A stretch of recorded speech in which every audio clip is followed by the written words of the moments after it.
WBNE. Hello, and welcome to episode 35, all about Of Herbs and Stewed Rabbit. Chapter 4, Book 4 of the Two Towers, being the 34th part of That's What I'm Talking About. Rabbit. Hello, my name is Mary Clay. If that's too complicated for you, just call me MC. And today I'm joined by Liana Gaffney of Nightgeist. Welcome. Thank you so much. I'm really excited to be here today because I love Lord of the Rings. I'm excited to have you on. Thank you. Listeners are probably like, what is this podcast that has nothing to do with Lord of the Rings? Listeners, I should fill you in that I'm a big fan of like paranormal, true crime, like legend stuff. All of that jazz. Yeah, it's like one of my favorite genres of just like fun things about the internet. So that's where like that connection came from. If listeners are like, oh, for sure. And I think I also sent you a meme for Lord of the Rings, and then I realized, that's right. Of course, she doesn't even know what the heck I'm talking about because, of course, you're going through the books chronologically, and I realized that my meme was probably lost on you. It was a great game. So what she sent me, listeners, said, question for the class, Lord of the Rings is rated PG-13 and as such is allowed one F-bomb. Where would you put it? And I just like that because it can be, you can add it to like literally any line and it'll be extra hilarious. So like, you shall not pass. That is a perfect spot for it. Or like, would have been great. I like fly, you fools. That would be good. That would be good. See, you could make that too. It's just a fun game in general. Yeah. I think that should be like every week you should try to make a meme where you can put that in there. Just put it in anywhere. Yeah. Liana, tell me about your history with Lord of the Rings. How did you get into this series? Okay, so I have a kind of a weird history. I never actually read it as a kid. I started to try to read The Hobbit because my mom said, "Oh, it's a great book." And I started to read it and I was bored to tears. I tried rereading the same chapters, I think maybe 5 or 6 times, and I hated it. I was really, as a kid, I was into Stephen King and things that were not appropriate for my age. Yeah.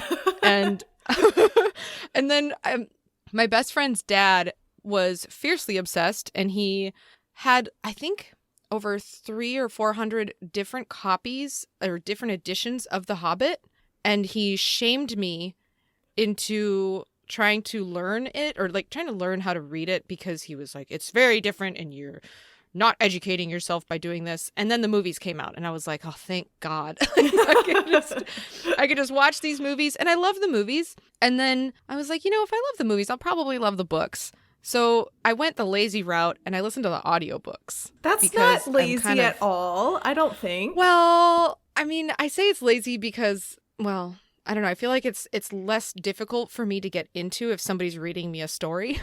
So no, that totally makes sense. Well, because the other thing is that everyone processes things differently, and not everyone is a visual learner, and so there are definitely a lot of people out there that I think are like, oh, well, I don't like reading books, but I bet if they listened to an audiobook, they would enjoy it a lot more. It's funny because I do love reading books, but I've discovered that certain books I'm like, I can't just sit here and read this. It's too slow or something. And now I can go back and comfortably read the books. Now that I know the story, I understand certain things, I understand the characters, and it's not so like, what are these weird words that he's making up? I'm so irritated by them.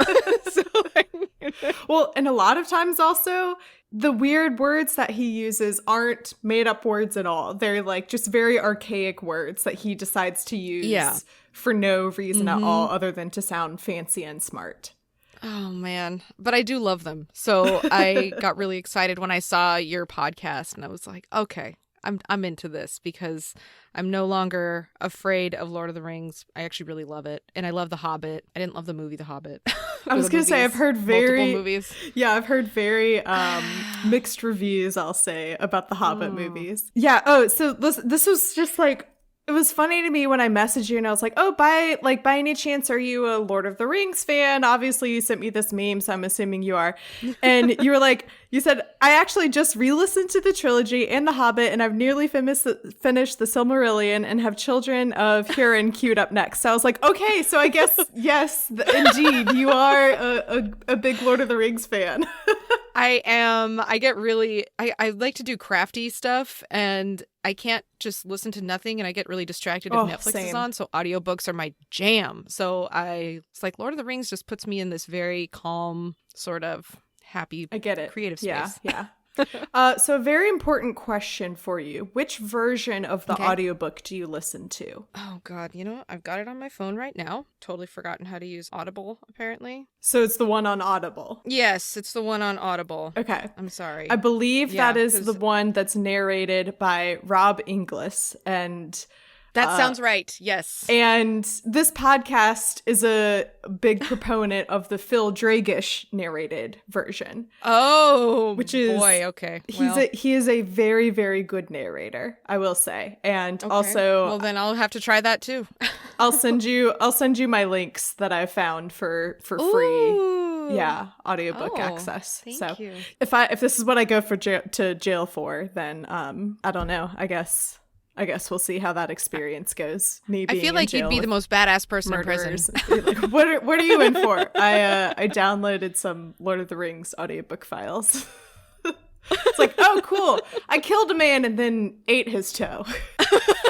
I'll just be like, all right. It's a very specific body part. I like that. That seems like a good spot. I mean, I guarantee that there is a murderer out there who has indeed eaten his victim's toe. There's a lot of weirdo murderers out there. We'll have to hunt that information down for our podcast and see if we can find something. So this chapter is chapter 4, book 4, of Herbs and Stewed Rabbit. And when I was like 1.5 pages into this, and I was like, my prediction for this chapter is that the only thing that happens is that Sam is going to cook some food.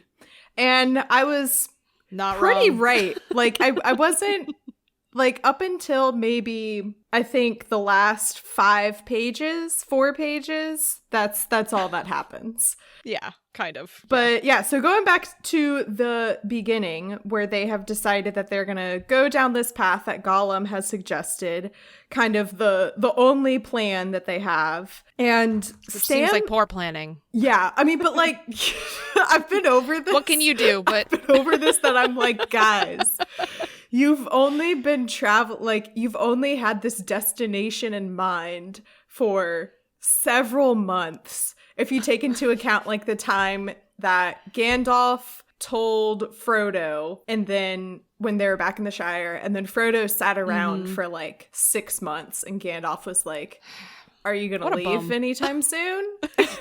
Yeah. And then he left. And then it's like another couple months, and then they're in Rivendell for some amount of time. And then when they get to Lothlorien, they stay in Lothlorien for some amount of time. Like, it's been several. Yep. There have been a lot of moments where they could have stopped and planned. I think mostly. Or could have gotten maps from Bilbo? I don't know. I know. Well, yeah. I'm sorry. There's just a lot that I think could have been done. Mostly, I'm looking at you, Gandalf. I think he should have come up with a plan. Obviously, he wasn't planning on him almost dying and then coming back to life. And, sure. You know, that wasn't part of the plan, but like... But still, I feel like when he was in Rivendell, like, the elves know where Mordor is. So they could have been like, here, little people, take this map. I know, This is how you get there. These are the places that you go. Don't go this way. That place sucks. This place is good. Yeah. Follow this river or whatever. Yeah.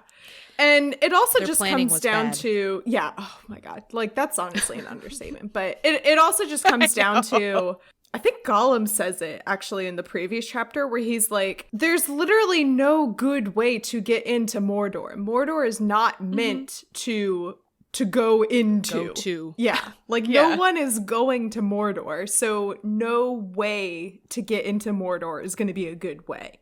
And that's kind of why they're just very reluctantly, but this is their only option, following Gollum and listening to him. Right in the beginning, it mentions that Gollum is very hungry because he hasn't been eating anything because the Lane Bass is too, like, pure magic for him to eat. And it mentions... He hates bread. Yeah. And it mentions that a pale green light came into his eyes. And this is not the first time that it's mentioned that. Gollum has this, like, Gatsby looking off into the distance at Daisy's dock light in his eye. And creepy otherworldly stuff. Yeah. And I'm like, is this... I guess this is, like, Tolkien's way of signifying when Gollum is, like, really greedy or lustful after something. Yeah. And at this point, it's food, which I can relate to. Oh, for sure.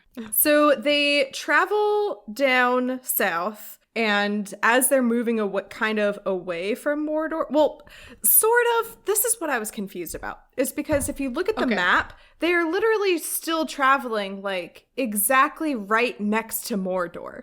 They have not moved away from Mordor. Toward it. Yeah. So, like, I don't understand why they're like, they felt like the power of the eye wasn't as strong and draining on them. And I'm like, but you're still right next to Mordor. So that doesn't make any sense to me, but whatever. Maybe Tolkien, like, when he was writing this, imagined it was farther off than I was going to say maybe the veil is thinner in certain spots, but yeah, it still sounds a little like, what are you talking about, bro? I know. Yeah, yeah. And just, like, at any given time, I'm just like, I don't know where you are. You're just in a vague area near You're just Mordor-ish. in a spot on the map somewhere. Yeah. And it mentions that as they keep moving, like, supposedly away from Mordor, they're going into lands that are more lush and haven't been as touched by this dark magic. And it mentions that they are seeing ling and broom and cornel and other shrubs they did not know. And I'm like, well, I didn't know any of those shrubs. And that's just, again, Tolkien pulling in, like, random landscape terminology. Yeah, I'm like, okay, bro, that botany stuff, I mean, I appreciate it, but I've never heard of those. Exactly. And yes. I lived in the woods, so I don't know. I'm just, like, trying to keep some of my plants alive. Like, I don't know anything about my indoor this. plant keeps getting eaten by my cat. Oh, no! It's not poisonous. Don't worry, anybody. She just is very annoying. Well, that's what, when my family got our current dog, when he was a puppy, he would, for, like, a solid year, 2 years, he would just eat the plants. And, like, we would come downstairs and there would just be, like, rips and, like, of leaves everywhere. And we're like, why is this fun for you? I know she does it because it just annoys me. I know that's the only reason. She only eats it when it's almost time for food. It's a way to be like, I know this why she's is what doing you it. Get for not feeding me sooner. Exactly. Evil human. Feed me or else your plants will die. Exactly. She's such a turd, but I love her. So, oh well. I mean, but this land that they've moved into, I remember when I was reading or listening to it originally, I was like, oh, I didn't realize that they could be this close to Mordor and not have just trash land. So I was kind of impressed by the fact that this area was somehow still untouched or less bothered. Less touched, yeah. Yeah. And and it also mentions that as they're moving through this, and Sam and Frodo are more and more like, oh, like, this is a sigh of relief. We can breathe this fresh air. We feel so fresh air. Like, we feel so much better and lighter. Whereas Gollum is like, ugh, this is awful. Kill me now. And it just keeps he just keeps saying how awful it is and he hates it. And it's always mentioning him, like, gagging and coughing, which is nasty. Well, it's very telling about his character. Yeah, he's exactly. Nasty. Exactly. It's very telling about his character, which I think can just be summed up with nasty. Yeah, he's gross in every way. Yeah. And the fact that he wants to eat raw food and like, which we see later where he's like, why are you ruining this perfectly good raw rabbit by cooking it? Like, why would you do that? And so, yes, as they're moving into this, there's, like, a solid, I don't know, I would say a page and a half, maybe 2 pages of just Tolkien being like, and over here there was we could see that spring had sprung and there were birds singing, and over here are these kinds of beautiful trees and flowers and meadows. And I'm like, we get it. It's beautiful here.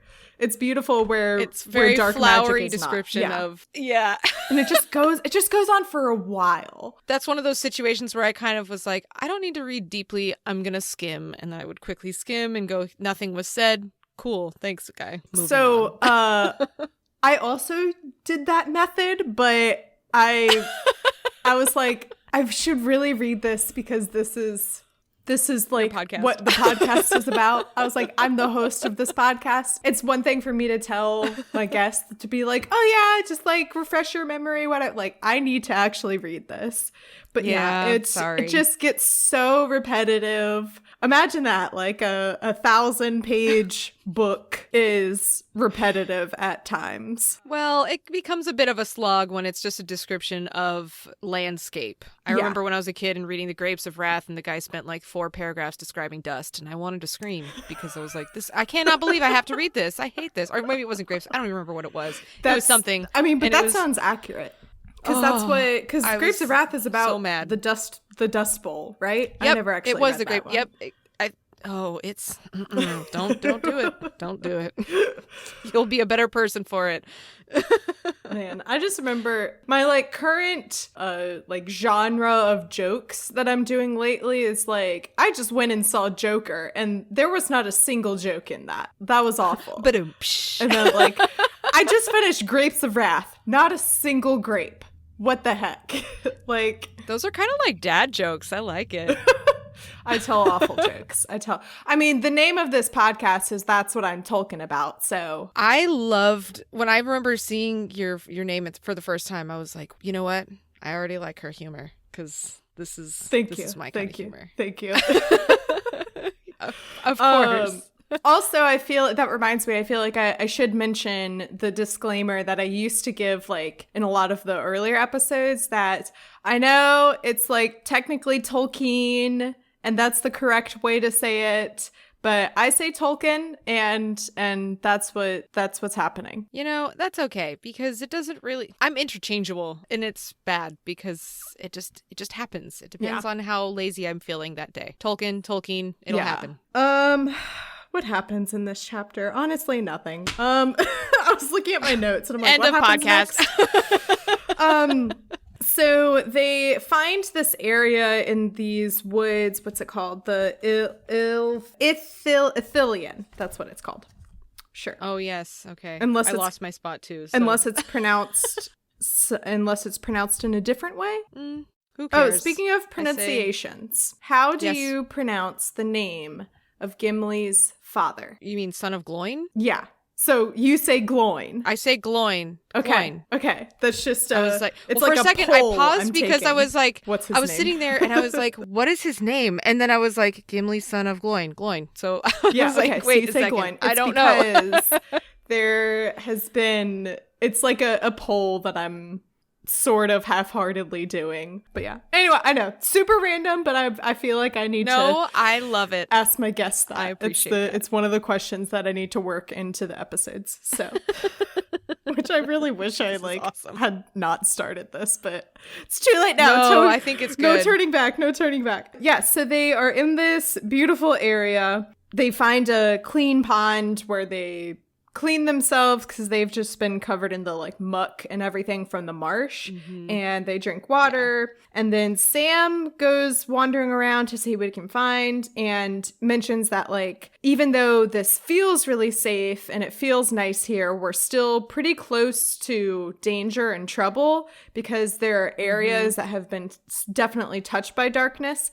And look at that over there. There's a very, very casual pile of bones and skulls that have been burned. Yeah. It's like, what is this? Like, no. Yeah, he stumbled on a ring still scorched by fire, and in the midst of it he found a pile of charred and broken bones and skulls. And then he's like, well, I'm gonna pretend I didn't see that, and he just like turns around and goes back to Frodo and Gollum and says nothing of it. And is like, let's go nap for a bit. We all deserve a nap. I like that his reason Yeah. I like that his reason for not even pointing it out is probably one, to protect Frodo because he loves Frodo, but also because he's like, I don't want Gollum to go digging around in that because that's gross. That's nasty. He's gross. Yeah. He'll do that. He would. And then Sam, of course, is always thinking of food. So Sam had been giving earnest thought to food as they marched. And then he starts thinking about, because he's always thinking about the lame bus and the rationing of the lame bus bread. And he's like, we might need to save some for the journey home because we'll probably want. And I'm like, Sam, what did Frodo tell you? Don't think about what we're going to do after this because there's a very good chance there is going to be no after this. Sam is like, he's like, well, what are we going to do on our journey home for food? And it's like, Sam, that's like literally the least of anyone's concerns right now. We just need to drop this horrible ring into a pit of fire. Yeah, it's like we will plan the menu for our journey home once we have not died. We'll just eat all of the orcs and it will be great. Yeah. Ugh. Yum? Question mark? Yum? Just kidding. I know. They'd probably turn into Gollum. I know. Oh, gross. Oh, gross. Yeah, it's like I don't know, like a zombie type situation. If they ate like, I don't know, tainted meat. Also, that's a gross You are phrase. what you eat. Tainted kind of thing. meat. Oh, tainted. Oh, I don't like that word. Nope. Sorry, continue. Oh my gosh. Well, speaking of tainted meat, Sam tells Gollum to go and hunt and find them something to eat, preferably something that's not tainted meat. Although Gollum would love that. He would totally bring back dead human. You know it. Oh yeah, he would. Yeah, he would drag like an orc body and be like, I found something. And Sam would be like, that's definitely not good. And Gollum says, yes, perhaps, yes. Smeagol always helps if they asks nicely. Sam says, right, I does ask. And if that isn't nice enough, I begs. Wait. And if that isn't nice enough, I begs. And I'm like, okay, I guess you did ask. You didn't say please. I think a please would have been nice. And I also don't like that he kind of mocks Gollum. Oh, also, I should fill you in that I find Sam very annoying.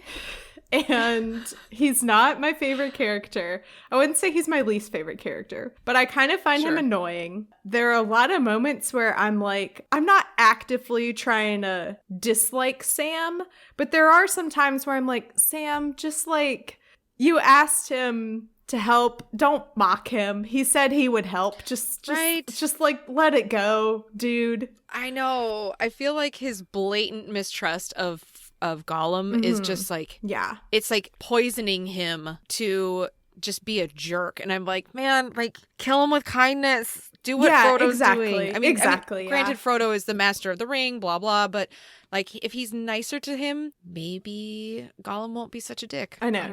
It's just, he's just being like so unnecessarily passive aggressive. And I'm like, really? Bro, like, you guys are going to be traveling together for a long time. The last thing we need. And you're relying on him. Is someone being, the last thing we need is like your passive aggression. But anyway, so Gollum goes off and comes back or Sam finds him actually. He realizes that Gollum's been gone for a while. And so he goes off to find him. And Gollum is sitting there chowing down on just a raw rabbit. And Sam is like, okay, that's fine, whatever. And he takes the extra rabbits that Gollum brought back. So he starts like making a fire and boiling water and stuff. And Gollum realizes that he's about to cook the food. And Gollum is like, don't do that. Like, that's disgusting. What? You're ruining the rabbit. That's awful. Don't do that. And Sam is like, okay, well, you choked on our lame bus bread. We would choke on your raw rabbit. Oh, also, which he calls the rabbit a coney. And this is something I wanted to look up because I'm like, is this I don't know, like an old term that Tolkien finds endearing? Is it? I have no idea. I'm glad you're looking this up because it was something I considered, but then I got distracted and forgot. So. I just want to know, like, it's just always those moments where I'm like, we all know you're talking about a rabbit, so why can we not just, like, use the word Call rabbit? it a rabbit. Okay, a European rabbit, maybe? is what I'm finding. Is that maybe it's I don't know. I'm always just like, can I have the like language of origin, please? Oh yeah, for sure. The only thing that's coming up is Coney Island. There we go. Okay. Yeah, okay. So it just looks like it's kind of a old Britishy word for rabbit. All right. So that makes sense considering Tolkien is an old Britishy man. Yes. I like how I say Britishy, like he's not 100% British. He's definitely a British man. Yeah, so that's like part of Gollum's concern with him trying to make this fire and boil the water is that he's going to cook the rabbits and that's going to ruin it. The other part is Gollum is like, don't start a fire because our enemies are going to find us that way. They're going to follow the smoke, and that's really dangerous when we're so close to enemy territory. And I'm like, I mean, he has a point there. This is accurate. He's not wrong. And also, I'm pretty sure like that's happened before, like maybe several times so far in this journey, where like they've lit a fire and then like ring wraiths when show they were up on that. Yeah. Yep. I was gonna say when they were up on that tower thing. Yeah. Yep. And Idiots. like, yeah, exactly. And it's like, okay. They always let food be their downfall. And that's really that's the major underlying story here in Lord of the Rings. Food is your downfall. Or Sam is your downfall. And Sam he does not care. He is out of to give. And he said, because he's like, it will bring enemies. Yes, it will, Gollum said. And he says, but if it does, it does. I'm going to risk it anyhow. I'm going to stew these conies. So he's like, I don't care. I want food. I do not care if like orcs come or Sauron comes. I'm hungry and I want food. I was going to say Sam is perpetually hangry. So he's going to do what he wants. Description, perpetually hangry.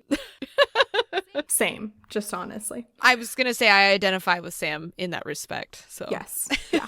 And then he's talking with Gollum is like, well, if you're going to cook it, at least use some seasonings and herbs and stuff. And then Sam is like, great, can you go find us something? And Gollum is like, no, I don't want to do that. I hate plants. And I'm like, okay, Gollum, why would you suggest, why would you say like, you should cook that with something and then be like, no, that's disgusting. Like that was just annoying. Mm-mm. And then, so first I was excited because Sam is calling potatoes taters. And I just love the word tater. I also think I follow a lot of my like local animal shelters on like social media and stuff. And like every now and then they'll post a picture of like a cat or a dog and their like shelter name is Tater Tot. And I just love that so much. I just love the name sweet. Tater I was going to say Tot. it's a great name for an animal. Oh, it's so good. And then, listeners, it happens. It's a moment. It does. Sam says, potatoes. And that's it. All I know, this is just one of those moments that everyone was very excited about or has some kind of reputation from the movies that I don't yet really understand or know about. So it's just kind of funny for me to encounter this and be like, the thing happened. I saw you post that online. Yeah. And I was like, oh, she's there. I know which spot this is. And then I read the chapter again and I was like, oh, it's in the chapter that we're talking about. Yeah. Cool. Potatoes. And because Gollum asks, what are taters? And then he says, potatoes. And that's it. It's kind of equivalent for like the Harry Potter fandom of reading in the book, Harry, did you put your name in the Goblet of Fire? Dumbledore said calmly, and being like, oh, I know this is a thing that everyone in the Harry Potter fandom makes fun of. Harry, did you put your name in the Goblet of Fire? And then like you watch the movie and you're like, oh yeah, I understand why. So I don't know. I guess I'm excited for the potatoes moment in Two Towers. Yeah, so he makes a good meal, a happy meal. It's not McDonald's. I don't know why I said Happy Meal. It was at this point that I was like, okay, so far my prediction for this chapter where the only thing that's going to happen is Sam making a meal. So far that prediction is correct. Yes. And he wakes up Frodo and they eat the food. Sam is like, Gollum, you can have some of this. We have some of this left over if you want it. And they don't hear or see anything from him. And so he's like, they're like, oh, he's gone off and done his own thing. Okay, whatever. Also, I like how they just... We'll eat the rest of it. Yeah. I like how every now and then they'll just be like, yeah, Gollum just disappeared. That's okay. I'm sure he'll show up sometime later. I would find that so jarring. I'd be like, you're our guide. You can't disappear. Yeah. I don't like this. Like, they're just not concerned at all. So I guess they're just just always under the assumption that, like, because he's pledged his allegiance to the ring, that he'll always come back to them. But, like, he could easily, like, peace out and they would be like, oops. Well, seriously. There goes our way into Mordor. I guess we'll just wait here until the Dark Lord takes over. Yeah, just, oh well. Before we continue on, there was this one part before Smeagol Gollum guy brought the food back. Sam, like, sits there and stares at Frodo while he's sleeping. Yeah, nice and not I remember, creepy at all. I know. It's like, man, like, I know that you're pledged to him and you love him. Yes. And you're, like, staring at his, you know, sad face that is peaceful. Yeah. Looking older. Yeah, Frodo is sleeping and Sam is just staring there and, like, he's looking at his face and he's observing, like, how it's changed since they left the Shire. And even though it's been, like, not even a full year yet since they left, that, like, even though it hasn't maybe just been about a year, but yeah, still. even though it hasn't been a long time, it looks like he's aged tremendously in this travel. Yeah. And while he's sleeping, he looks peaceful and all this stuff. And then Sam thinks to himself, I love him. He's like that. Or sometimes it shines through somehow, but I love him, whether or no. So I'm like, okay, all right, just staring at your bud while he's sleeping, thinking about how you love him. And I think Gollum even catches him just kind of watching, and he's like, I'll just leave him be while he's staring at Frodo. Oh yeah, it says, Gollum returned quietly and peered over Sam's shoulder. Looking at Frodo, he shut his eyes and crawled away without a sound. So, like, I'm just it's like just showing Sam standing there staring happily at Frodo, and then, like, just Gollum, like, lurks up behind him and is like, what you looking at? And then that's when like, Sam is like, don't interrupt. That's when Sam is like, can you go get us food? Also, like, go get your own food, Sam. He, like, orders Gollum to go hunt and then is, like, being mean about it. And I'm like, Sam, you could have gone and hunted that for yourself, but okay. Like my mom always said, you catch more bees with honey. Gotta be nice. So after they eat, Sam goes down by the water to wash the pans, I think, and he notices... Oh, and also I should mention that while Frodo and Sam are eating, Frodo is like, you shouldn't have lit a fire because enemies are going to come. Oh, yeah. And then he's down washing the dishes. With a shock, he realized that this was the smoke from his little cooking fire, which he had neglected to put out. Then he said, that won't do. Dummy. Never thought it would show like that. And I'm like, literally, Gollum told you. Gollum was right. And Frodo even told you, and so you Frodo could have put it out after eating. Exactly. And I'm like, and also when Gollum said, like, oh, the fire is going to bring enemies, Sam was like, well, don't worry. I'll keep it from smoking. I'll put it out once we're done cooking. And I'm like, Sam, you had one job, dude. Like, you had one job. Seriously. And you didn't do it. Ah, what a dunce. I know. Oh, well. So... Just such a hobbit. Oh, such a hobbit. And so then he runs back over and he puts out the fire, but too late because they have been found. Frodo and Sam get their little, like, baby swords out, basically. It just always makes me laugh whenever it's like Frodo and Sam took out their knives. And I'm like, that's going to do absolutely nothing. You are not going to be able to inflict any kind of damage. It's going to say like an intense scrape. I know, right? It's like, ouch. You're going to give him tetanus. Right? Well, and like that's the joke about what Frodo's knife is called, because it's called Sting, because the most it would do is be like, ouch, that stings. Don't poke me. Like, exactly. So it just always makes me laugh whenever it's like, Sam and Frodo stood ready to attack, and I'm like, that's cute. That's cute.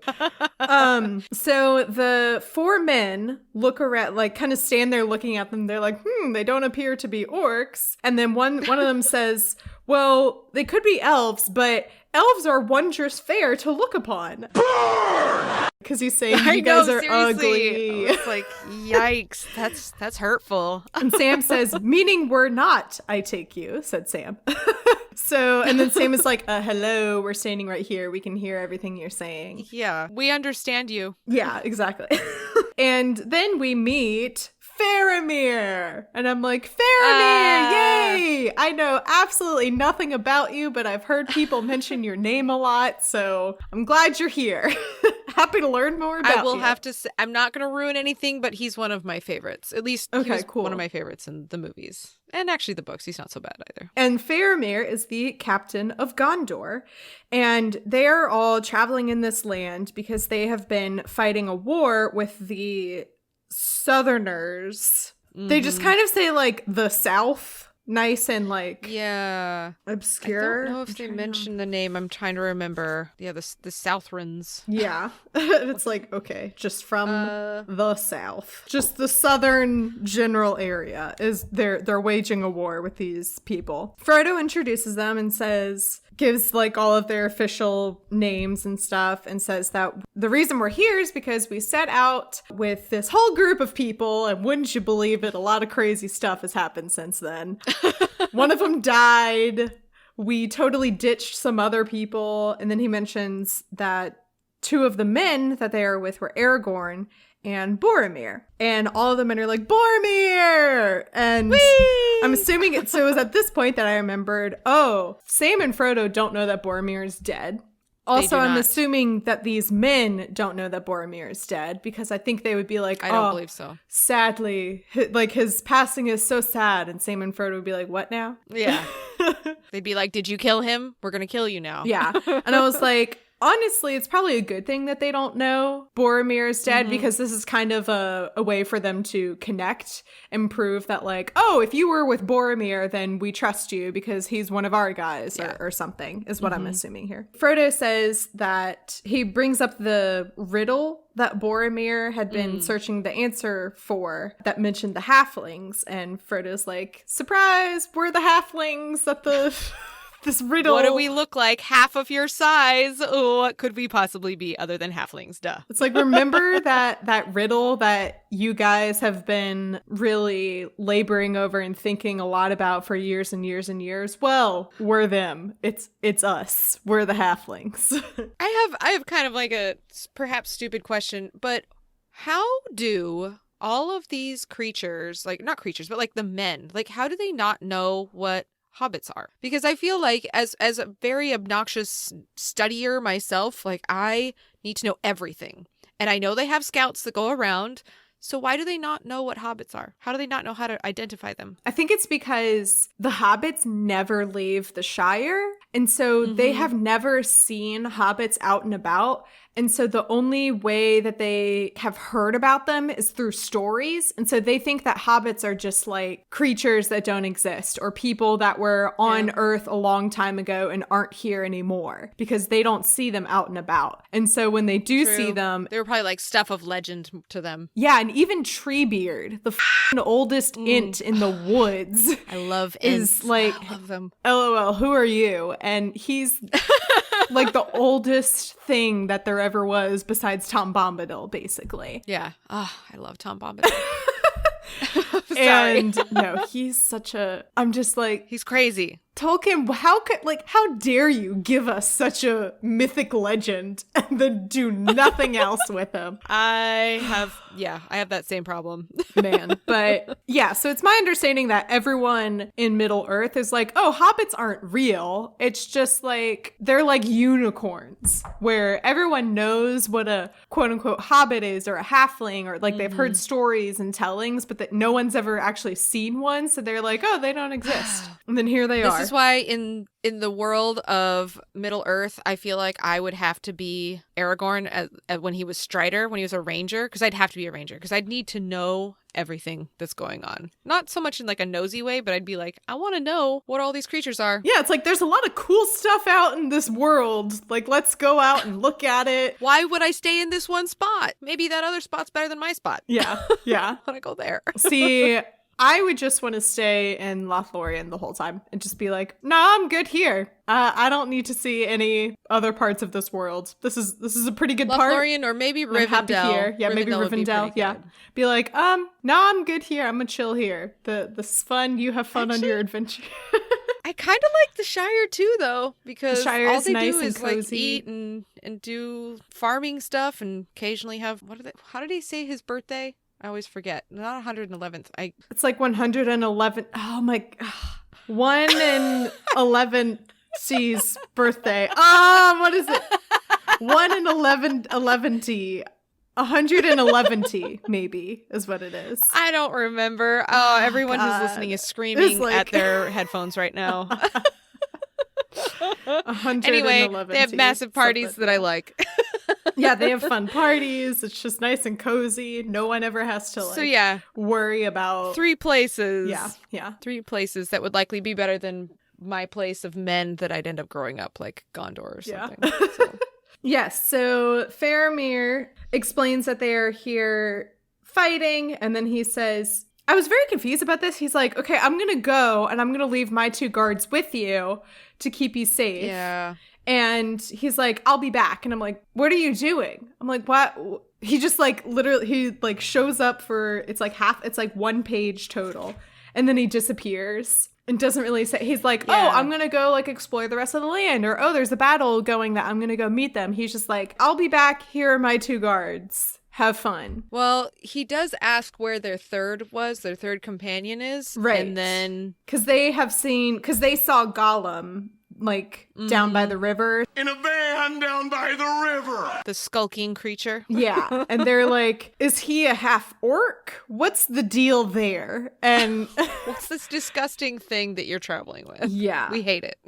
And let me see it, because I feel like Sam said something about like, oh yeah, he is nasty. I hate him.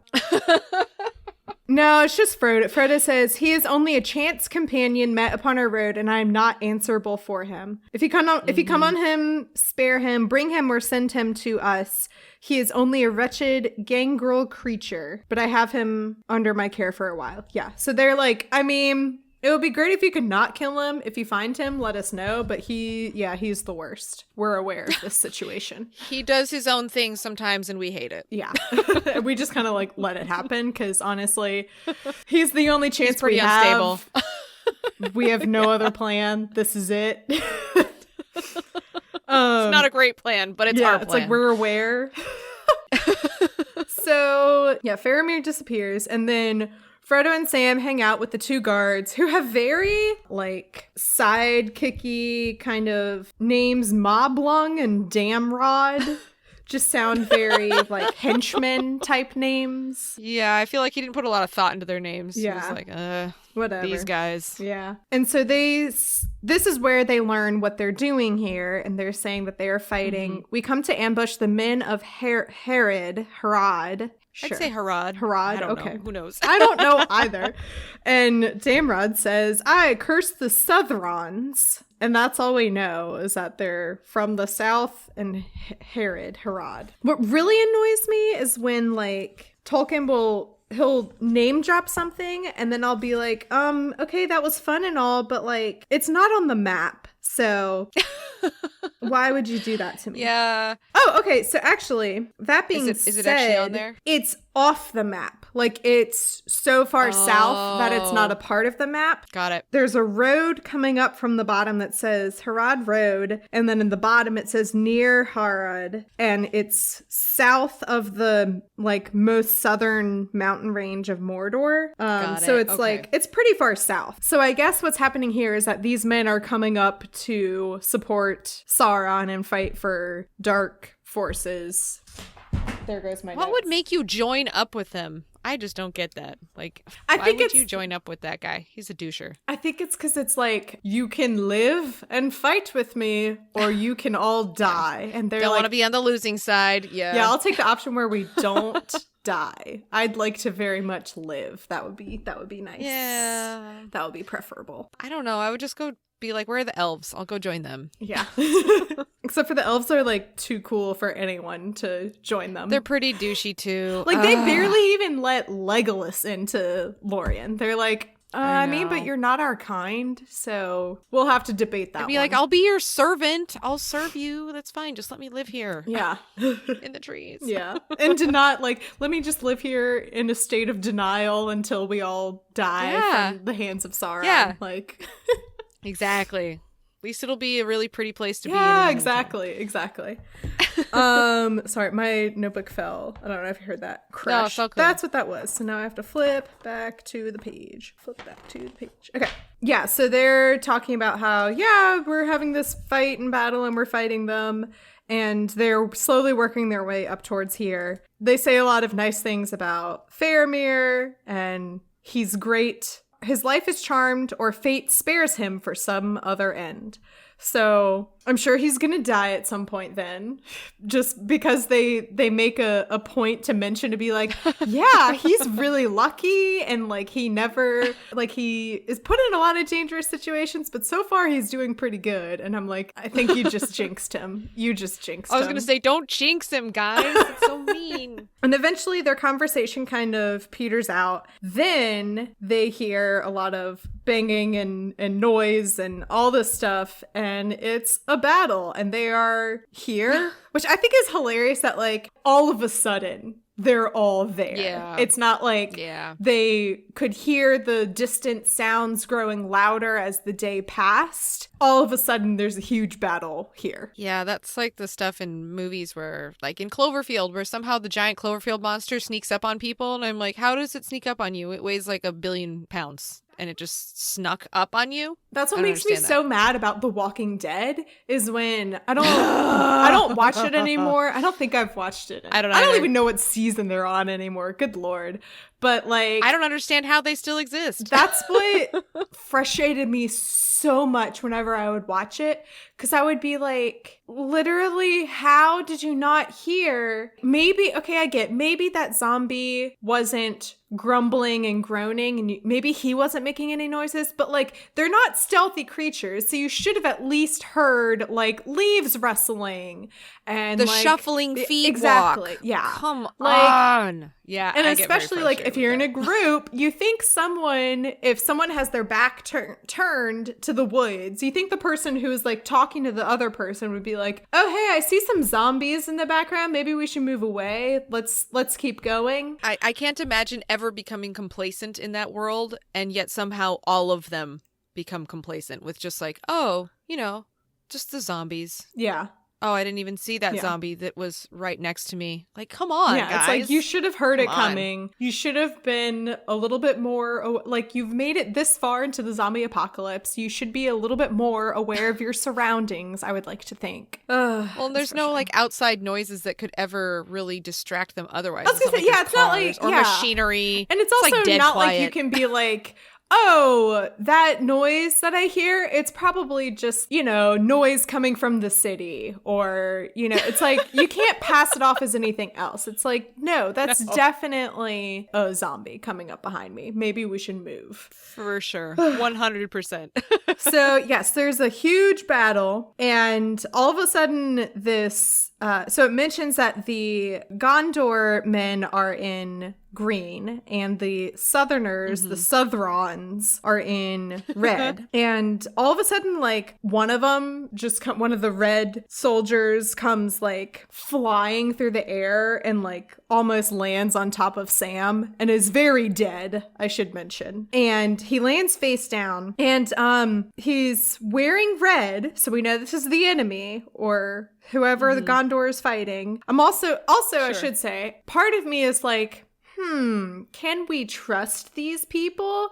Like, how do we know that they are fighting the right side of this battle? Yeah. We have very little context and understanding. Maybe we should be a little bit wary and questioning of this situation, but just because they know who Boromir is doesn't mean that they're necessarily. I was gonna say, Boromir is also like not exactly a great person. Of a douche. Yeah.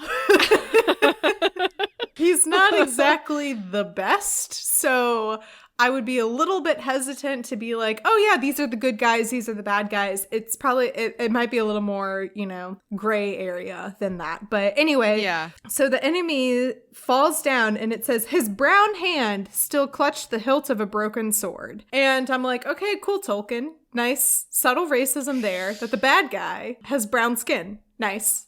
Thanks for that. Yeah. Because it also mentions when the 4 Gondor guys pop up, it mentions that they have like very fair, pale skin. And then this is also like the only mention we get of what the enemy looks like is he has a brown hand. It's like, why does that have to be mentioned? Why can't we just imagine what we want to imagine? And I'm just like, all right, Tolkien. And then it says Sam is like standing there and he's like, whoa, that's a dead body. It says this was Sam's first view of a battle of men against men, and he did not like it much. He was glad that he could not see the dead face. And this is when I was like, the boundary between like, oh, this is definitely a fantasy story set in Middle Earth, and oh, this is Tolkien writing about his traumatic war experiences. Because it says, he wondered what the man's name was and where he came from, and if he was really evil of heart, or what lies or threats had led him on the long march from his home. So that's very like, because when you get into the nitty gritty of like soldiers fighting against other soldiers, they're both there serving their country because of whatever, you know, political leaders or whoever told them. And there's also a good chance they were. Yeah, whoever forced them or whoever confused them into thinking that this is what they have to do. Yeah. So maybe he didn't want to. Exactly. Maybe he was forced into doing it. Exactly, yeah. And now I'm just sad for this unknown guy. I know, right? I was like, Tolkien, thanks. Why? I was like, why would you make me like go into an existential crisis over like a very random dead body? But I mean, it's also just like, that's what the realities of war was like for Tolkien when he was fighting in World War I, is him being probably multiple times being like, I wonder if that guy who just died right in front of me had a family, or is he probably isn't a bad person at all, and the only reason that I think he's a bad person is because someone told me he was. And it's all very tricky, and it's just like, oh, that's rough. That's rough. Yeah, thanks for putting that in my fantasy book, guy. Yeah. Thanks. Yeah, exactly. And then, listeners, this is when I was very confused, followed by extremely angry for this next part. Uh-oh. So, it mentions that there's a huge, like, monster-like thing, giant whatever, is moving through and is fighting and crushing people and, like, can't even be stopped. It says, big as a house, much bigger than a house, it looked to him, a gray-clad moving hill. And then later it says, it's his great legs like trees, enormous sail-like ears spread out, long snout upraised like a huge serpent about to strike, his small red eyes raging. His upturned horn-like tusks were bound with bands of gold and dripped with blood. And I was like, what the hell is this? What on earth? Yeah. And then Sam says, an Oliphant it was. And this is when I lost it, because so in the previous episode, for the previous chapter, I was very angry because Tolkien just threw in a poem about an elephant for no reason at all. It was like Frodo and Sam and Gollum are standing there trying to be like, how are we going to get into Mordor? What are we going to do? Sam's like, we're going to need food to survive. Can we trust Gollum? And then for no reason at all, Sam is like, oh, do you see any Oliphants? And Gollum's like, what's an Oliphant? And then he gives this poem that, like, very clearly Tolkien at some point in his life had written a poem about elephants and then was like, how can I work this in to this book? And he was like, I know, I'm going to call them Oliphants. And they're going to be, and so I was like, I swear to God, if this has like no effect on the plot or the story, or like these Oliphants better show up at some point. So then this like huge beast is being described. And I was like, what the hell is that? And then Sam is like, oh, it's an Oliphant. And I was like, well, me sideways. You're like, why wasn't this all just described before? I'm like, I mean, like, not like... It's an Oliphant. So now it's like, I don't know. I don't know. To me, it just, like, have you heard stories of when, like, casts for movies go on press tours and they play games with each other where they'll be like, try and use the phrase circus animal at some point in this interview. And they'll, like, give each other, it's like a game to be like, how see if you funny. can work in it to make it fun. You know, they put you on these press tours, you go like state to state, and you go to colleges and you do junket days. And we were like, we need something to sort of keep our sparks flying a little, something exciting to do during the interviews. So we turned it into a game where we would try and mention you as much as possible without anyone sort of knowing that's what we were doing. To me, Okay. that's what the Oliphant elephant thing feels like, is that someone was like, hey, Tolkien, I bet you can't work in elephants into your story. And he was like, watch me. Oh, yeah, that actually makes a lot of sense because I always thought that was so odd. It's just so random to me. I forgot about the poem until you mentioned it because I Yeah. remember when I was first listening to that, I was like, this is dumb. It I just don't like feels out. It just like at the time that I was reading it, I was like, it feels so out of place. Obviously now, Very I'm non like, sequitur. yeah, I'm like, obviously that was introduced so that when this happened. Although at the same time, I still don't think I needed the poem. I easily could have been like, It's not necessary. it could have, I still would have been fine with Sam being like, oh, that was an Oliphant. I know what those are. The old gaffer used to tell me about those when I was little. Like, that would have been fine with me. But anyway. And it would have been very quick and done. Yeah. Also, like, I just know Without that's the I poem. know this is such a specific and weird thing to get, like, upset over, but there it is. Hey, you like what you like, and you know that. Yeah. And that's okay. So everything kind of passes by. Mablung says, because Sam is like, wow, that was exhausting for me to just stand here and watch. It's time for us to sleep. I've eaten, I've watched a show, I'm tired. Yeah. And Mablung says, okay, go to sleep. The captain will be back soon. And Sam is like, oh, okay, like, no need to wake us up or anything. You guys are like free, go whenever. And Mablung is like, oh, you silly hobbit. There's no way you guys are going to survive out here. We're taking us with you.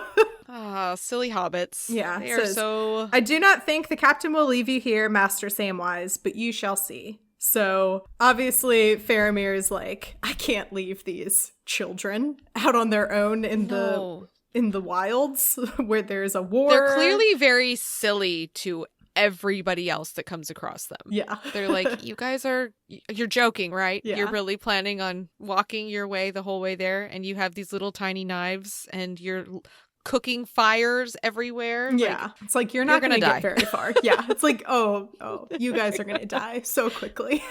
So that brings us to the end of that chapter. Do you have any, thoughts or anything that you didn't get to share? Gosh, not really. I mean, this was just it was funny when you told me which one it was, and I was reading through it, and I was like, this is kind of a nothing chapter. Yeah, it had some not that much stuff. happens. And I mean, we get introduced to Faramir, and we get to see Sam being kind of a dick to Gollum again, like he always is. Exactly. And I have to be honest, truthfully, this is probably like blaspheming here, but most of the story, I get more excited when they're talking about the other characters. That's 100% sadly me. I don't give a rip about what happens to Frodo and Sam and Gollum. I'm like, could the three of you just F off? That's I don't really care. exactly me. So when I was ending Fellowship of the Ring, my guest was like, oh, well, the next half of Two Towers is all about Aragorn, Legolas, and Gimli. And I was like, that sounds amazing. And then she was like, yeah, and then the last half is about Frodo and Sam. And I was like, that doesn't sound fun at all. And then I was reading the first part, and I was like, this is great. This is so fun. We have Treebeard. We have Gandalf is back. So good. Gimli and Legolas are best buds. Like, it's all good. It's all great and amazing. And so starting this part of the book, I was like, really dreading. I was like, I don't want to do this part. I don't like Sam at all. Frodo is meh to me. He's so meh. Yeah, I'm like, totally I agree. don't care a lot. I'm like, I really just want to hear about Gandalf and Legolas and Aragorn. Yep. Yeah. So There's so much more. I'm with you. They're way more dynamic characters It's just because so much better. okay, Sam is hangry, he hates Gollum, and he loves Frodo. Frodo is sad over Bilbo and his having to leave the Shire and dealing with the ring, and he doesn't know what to do with Gollum, and Gollum is just obsessed with the ring. And that is their entire dynamic. I know. All the way. Yeah. And you're like, oh, okay. Yeah. It's like, oh, so the first chapter for this part of the book starts off with Frodo and Sam, and they're trying to like find their way off this mountain. The first half of that entire chapter is literally just them climbing down a cliff, like trying to work their way down the side of a cliff. I was like, are you serious? Are you serious? You're like, I could have done one episode for 5 chapters. Yeah. So them climbing. Oh gosh. I was like, you're just climbing down a mountain is all that happens. Okay, fine. You're like, go back to the rest of the fellowship. Yeah, and like every now and then it'll have mentions of like, if Aragorn had been there, he would have advised them which way to go. And if Gandalf had been there, he would have told them the history of that land and like all this other stuff. And I'm like, but they're not here. So that's... You're like, thanks for the fine. tease. Yeah, so... Well, is there anything you would like to share with our audience? Where can people find you on the internet? Well, again, I'm Liana from the Nightgeist podcast. You can find us on our website at Nightgeist Pod. That's NIGHTGEIST. Think like poltergeist. And again, we're a paranormal comedy podcast. Most of the time we're drinking, and it's a lot of tangents, if you couldn't tell from what happened today. We're kind of tangenty, but we like to talk about all kinds of random spooky stuff, non-spooky stuff. We like conspiracy theories, true crime. Yeah, that's me and my friend Erica, and we're also on Instagram, Twitter, you name it. Just search for Nightgeist. We're everywhere, or at least we try to be. We're trying to be. Yeah. And then is there a piece of media that you would recommend to people who enjoy Lord of the Rings? Okay, forgive me. I'm looking at my Audible library because there's a couple of things. I'm such an audiobook nerd. I can't help it.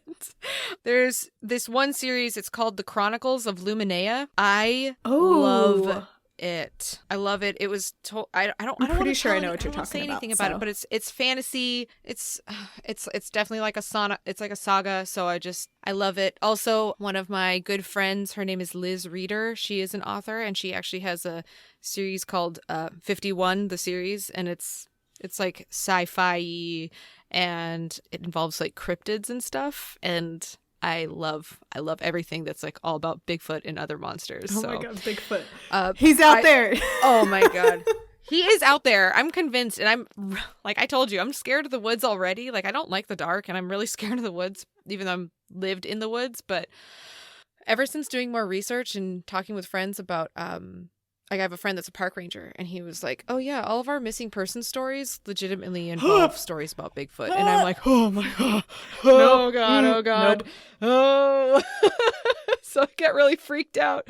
But I'm still going to go hunting for him. Not like hunting, but researching. Yeah, research hunting from the safety of your home that has 4 walls and a locked door and Yeah, I like my computer. It's very safe here. Yeah.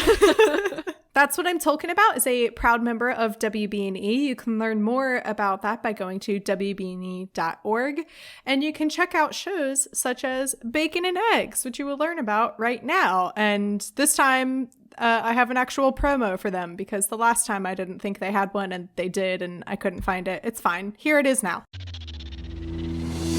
Howdy, yokes. I'm Tyler Carlin. And I'm Ethan Edgehill. And we host Bacon and Eggs, a movie lovers podcast. It's the most roll your eyes, I've seen it before concept for a show. But with new hosts, I promise. Each week, we sit down together and watch a beloved movie. We start by looking at some critical and concrete points and let our conversation flow from there. We've covered all sorts of movies, from Jaws to Little Women. From the Lego Movie to the Lego Movie 2. From Marvel to Star Wars. From Back to the Future to Back to the Future Part 2. And tangents from our frustrations with fast food to discussing our fear of the mighty loon. So if you want a podcast that makes you laugh, download Bacon and Eggs, a movie lovers podcast. With new episodes available every Thursday, wherever you get your podcasts, and now on WBNE.org. Ghostbusters 2! my hope and dream was that you would say that. The cover is by Graphite, aka Vaishon Brandon. You can support him on Instagram at graphite.vmb. You can find the podcast on Twitter and Instagram at TolkienAboutPod.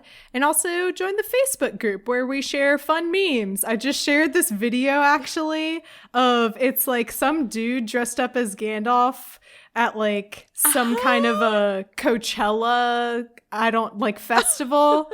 And he has these like, it almost looks like a bunch of yo-yo, like light up. He has something on like strings that he's like waving around, and I hate that I know what they're called. Hard. They're called poi balls. He's having a good time. So you can find quality content like that on our Facebook group.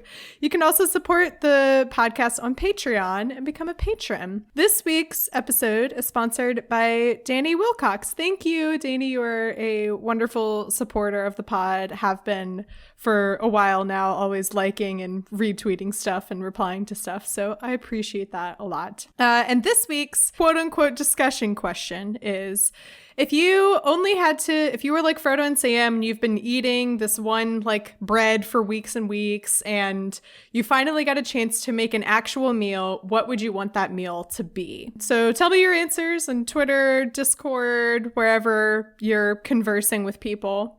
And then I want to share some answers from a previous discussion question of how would you get into Mordor? Meredith Miller and Renee DeSoet gave me a very wonderful, a Harry Potter musical answer of... And don't suggest a giant slide or a trampoline, because we've already tried those. Jason Hilton suggested classic Monty Python. You build a wooden rabbit and you bring it to the door, and then... once you are inside, you leap out of the rabbit, except for, oops, you forgot to get in the rabbit, which is 100% what Sam and Frodo would do. They would 100% be like, we built a rabbit, we're going to Trojan horse this thing, and they forget to get in. And then Hudson in our Discord server just said a jump rope. And I was like, a jump rope? Okay. So is the rope... and he was like, yeah, it's obviously a magical elf rope from Lorien. And I was like, okay, makes sense. Yeah, there we go. So, Okay. And so those are just some answers. Keep sending me and conversing with the discussion question on various social media platforms, and I might share your answer online. Or online in this space. What is this? A podcast. So I was like, what am I doing now? Good Lord. So all that being said, Liana, is there any final parting words that you would like to share with the audience? I would get into Mordor by not going to Mordor. And that's what I'm talking about.